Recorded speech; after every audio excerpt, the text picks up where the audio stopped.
Mummy जी घर पे नहीं है। कहते क्या करते मम्मी जी बता रही थी का तैयार होना होवे का।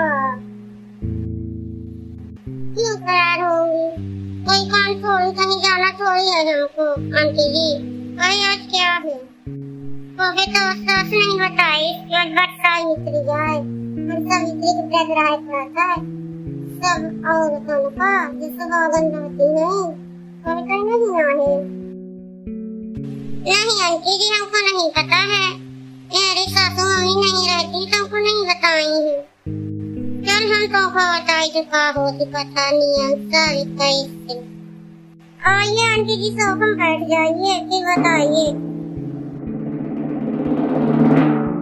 ये जेठ के अमावस्या वट सावित्री की पूजा करा थे फिर करी जाएगी और उम्मा फल फूल तोरी केला सेब अनार कलिंदा खरबूजा जौन जौन तोरे लगे पूजा पूरी उड़ी अब भगवान वट के हवा करे खिलाने बिना चाहा है तो शांति जी इतना सब लगता है बस हो गया तो हम फल फूल जाके मार्केट से ले आएंगे। और कथा बताइए आंटी जी। एक अश्वपति नाम के राजा थे। उनकी कोई संतान नहीं थी। राजा ने संतान प्राप्ति के लिए अनेकों यज्ञ किए जिसके फलस्वरूप उन्हें एक तेजस्वी कन्या की प्राप्ति हुई। राजा ने कन्या का नाम सावित्री रखा। समय बीतता गया और सावित्री विवाह योग्य हो गई। एक दिन राजा ने सावित्री से कहा, सावित्री अब तुम विवाह योग्य हो गई हो, इसलिए स्वयं अपने लिए योग्य वर की खोज करो। पिता की बात मानकर सावित्री मंत्रियों के साथ यात्रा पर निकल गई। अनेक ऋषियों के आश्रमों, तीर्थों और जंगलों में घूमने के बाद वह राजमहल लौट आई। संयोगवश उस समय उसके पिता के साथ देवर्षि नारद भी थे। सावित्री ने उन्हें प्रणाम किया। राजा अश्वपति ने सावित्री से उसकी यात्रा का समाचार पूछा। सावित्री बोली, पिताजी, तपोवन में अपने माता पिता के साथ निवास कर रहे सत्यवान मेरे लिए योग्य हैं। मैंने मन से उन्हें अपना पति चुना है। सावित्री की बात सुनकर देवर्षि नारद चौंक उठे और बोले, राजन, सावित्री ने तो बहुत बड़ी भूल कर दी है। यह सुन अश्वपति चिंतित हो गए और बोले, हे देवर्षि, सत्यवान में ऐसा कौन सा अवगुण है? इस पर नारद जी ने कहा, राजन, सत्यवान के पिता शत्रुओं के द्वारा राज्य से वंचित कर दिए गए हैं। वह वन में तपस्वी जीवन व्यतीत कर रहे हैं और अपनी दृष्टि खो चुके हैं। राजन, सबसे बड़ी कमी यह है कि सत्यवान अल्पायु है। 12 वर्ष की आयु में से अब उसके पास केवल 1 वर्ष की आयु शेष रह गई है। नारद जी की बात सुनकर अश्वपति ने सावित्री को समझाया कि वह किसी दूसरे उत्तम गुणों वाले पुरुष को अपने पति के रूप में चुन ले। सावित्री बोली, पिताजी, नारी अपने जीवन में केवल एक ही पति का वरण करती है। अब चाहे जो भी हो, मैं किसी दूसरे को अपने पति के रूप में स्वीकार नहीं कर सकती।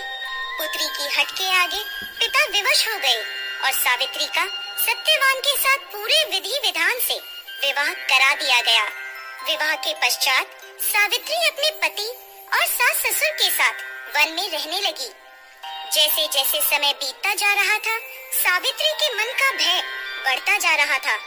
नारद जी के कहे अनुसार जब उसके पति की आयु मात्र 4 दिन बची, तब सावित्री ने 3 दिन पहले से व्रत रखना प्रारंभ कर दिया। अंततः वह दिन भी आ पहुंचा जब सत्यवान की मृत्यु निश्चित थी। चौथे दिन जब सत्यवान लकड़ियां लेने वन को जाने लगा, तब सावित्री बोली, हे नाथ, मैं भी आपके साथ वन को चलूंगी।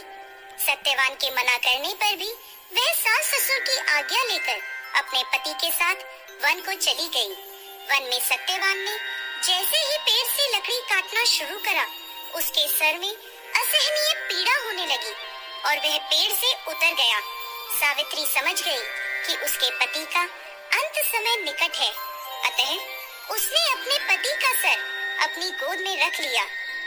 लेटने पर सत्यवान अचेत हो गया।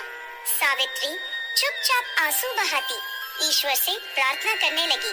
तभी उसे लाल वस्त्र पहने भयंकर आकृति वाला एक पुरुष दिखाई दिया। वह साक्षात यमराज थे।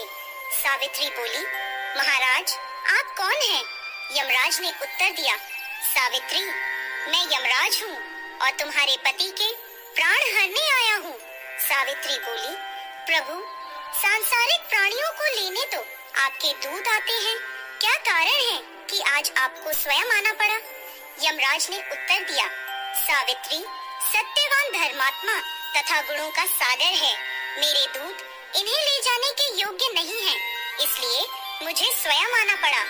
ऐसा कहकर यमराज ने सत्यवान के शरीर से प्राणों को निकाला और उसे लेकर वह दक्षिण दिशा की ओर यमलोक को जाने लगे। सावित्री भी उनके पीछे पीछे चल दी। सावित्री को अपने पीछे आता देख यमराज बोले, सावित्री तुम मेरे पीछे कहाँ आ रही हो?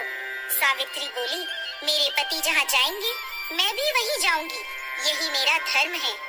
यमराज के बहुत समझाने पर भी सावित्री नहीं मानी। उसके पतिव्रता धर्म की निष्ठा को देखकर यमराज बोले, तुम अपने पति के बदले कोई भी वरदान मांग लो। सावित्री ने अपने दृष्टिहीन सास ससुर की आंखें मांगी और यमराज ने तथास्तु कहा और आगे चले। फिर से सावित्री उनके पीछे पीछे चल दी। तब यमराज ने सावित्री से कहा, एक और वर मांग लो। तब सावित्री ने अपने सास ससुर के राज्य को वर के रूप में मांग लिया और यमराज ने तथास्तु कहा और आगे चल दिए। सावित्री फिर भी यमराज के पीछे चलने लगी।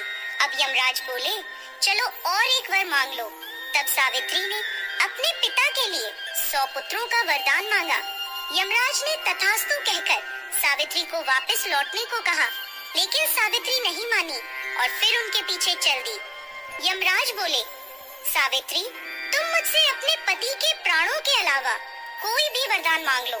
तब सावित्री ने वर मांगा कि उसके सत्यवान से 100 पुत्र प्राप्त हों।